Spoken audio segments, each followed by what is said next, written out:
Students, आज के topic में मैं आप लोगों को हेनरीज लॉ और उसके एप्लीकेशन समझाने जा रहा हूँ। आप लोग देखेंगे हेनरीज लॉ कैसे कैसे काम करता है आपके दैनिक जीवन में, मतलब ये हम लोगों के प्रैक्टिकल लाइफ में भी बड़ा उपयोगी है। कैसे? सबसे पहले बच्चों आप लोग समझिए कि हेनरीज लॉ है क्या। सबसे पहले हेनरीज लॉ जो रूल है आपका वो है solubility of gas into liquids. That means मान लीजिए बच्चों आपके पास कोई लिक्विड है और इस लिक्विड में आपने ये गैस मिलाया, ये आपका गैस, तो इसके सॉलिबिलिटी से रिलेटेड लॉ जो है आपका वो है हेनरीज लॉ। मतलब ये जो आप लोग का हेनरीज लॉ है, ये लॉ आपका solubility of gas into liquids, मतलब क्या कि कोई गैस लिक्विड में जो मिले, इससे रिलेटेड जो लॉ है आपका वो आपका हेनरीज लॉ कहलाता है। तो सबसे पहले हेनरी साहब ने बताया mass of the gas at constant temperature is directly proportional to the pressure of the gas. That means ये जो आपका गैस आपने मिलाया है, इस लॉ के हिसाब से इसका जो मास होगा, इस गैस का जो मास होगा वो डायरेक्टली प्रोपोर्शनल करेगा प्रेशर के, मतलब इस गैस के प्रेशर के। ठीक है बच्चों, and directly proportional to P, mass of the gas at constant temperature is directly proportional to the pressure of the gas. That means आप इसे और सॉल्व करें, दैट मीन्स तो M is equal to K into P। यहाँ पे proportionality constant की वजह को हटाने के लिए आपको एक कांस्टेंट टर्म K देना पड़ेगा। M is equal to K into P, ये हो गया आपका हेनरीज लॉ। अब इन्हीं के समकालीन थे डाल्टन नाम के वैज्ञानिक, उन्होंने बताया कि भाई मास ऑफ द गैस नहीं बल्कि सॉलिबिलिटी ऑफ द गैस, मतलब ये जो गैस है, ये गैस का लिक्विड में जो सॉलिबिलिटी है वो डायरेक्टली प्रोपोर्शनल करेगा प्रेशर ऑफ द गैस के। That means according to Dalton साहब के हिसाब से pressure of the gas directly proportional to the solubility of the gas.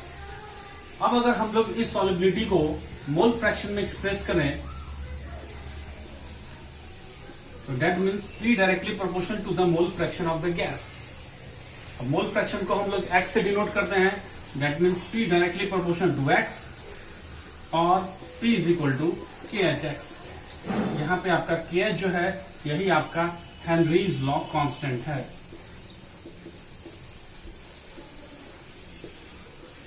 अब आप यहां से KH निकाल सकते हैं, KH is equal to P by X। यही है बच्चों आप लोग का हेनरीज लॉ।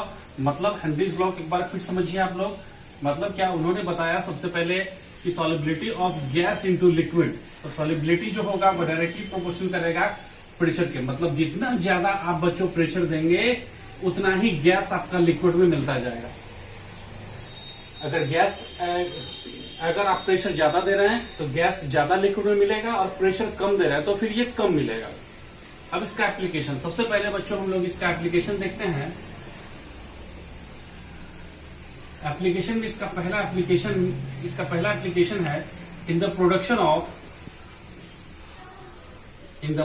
ऑफ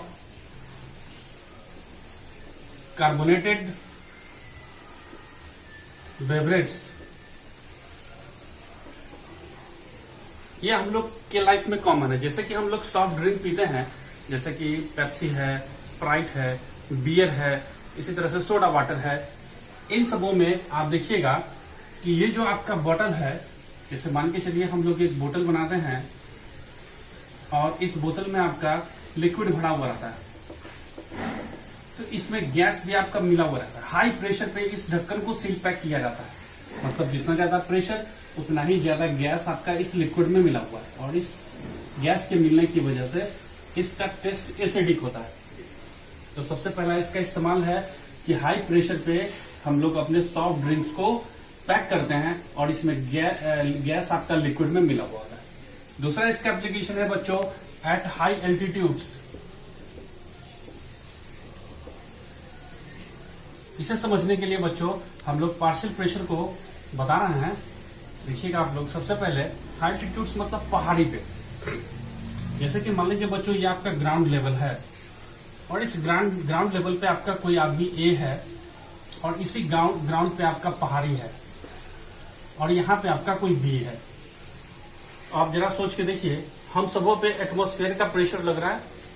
एटमॉस्फेयर का प्रेशर का अलग अलग लेयर यही होता है, ठीक है। अब जरा देखिए बच्चों, सांस लेने के लिए ए भी ऑक्सीजन ही ले रहे हैं और बी भी ऑक्सीजन ही ले रहे हैं।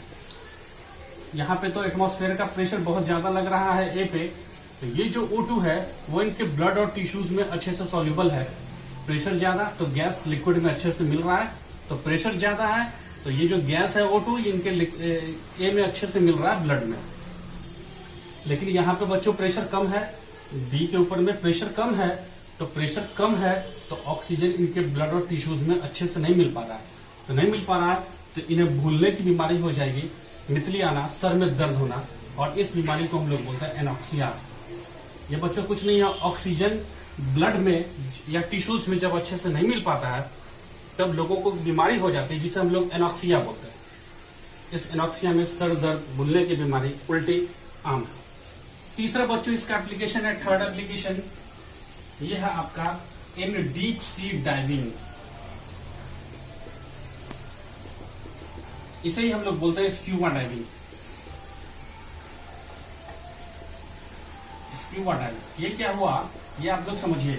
जैसे कि समुद्र में जो गोता लगाते हैं जो लोग, उन्हें हम लोग बोलते हैं स्क्यूबा डाइवर्स, ठीक है। और समुद्र में गोता लगाने वाले को हम लोग, इस प्रोफेशन को हम लोग स्क्यूबा डाइविंग बोलते हैं, ठीक है। तो पहले क्या था, स्क्यूबा डाइविंग में लोग सांस लेने के लिए गैस का सिलेंडर लेकर के जाते थे।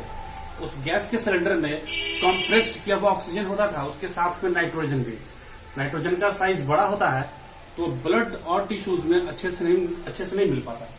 अब इमेजिन करिए, ये है समुद्र का पानी और इसके नीचे में कोई ए है।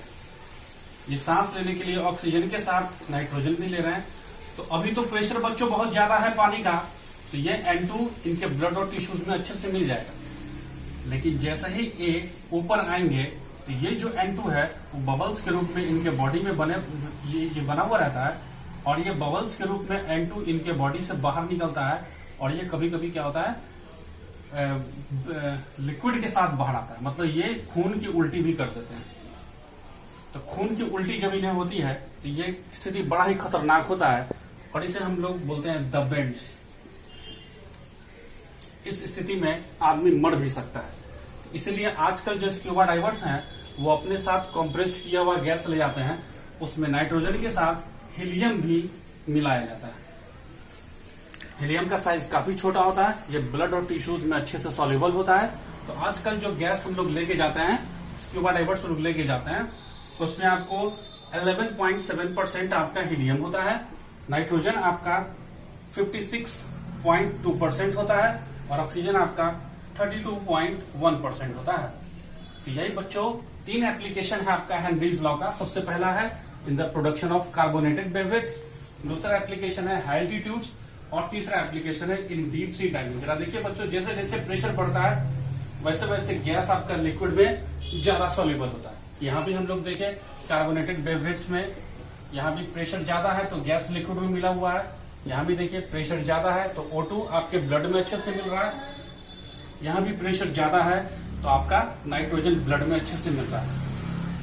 यही है आप लोग का हेनरीज लॉ। आई होप आप लोग को समझ में आया होगा। तो बच्चों, और भी वीडियो के लिए आप लोग मुझे सब्सक्राइब करें और अपना फीडबैक मुझे देते रहें। Thanks for watching.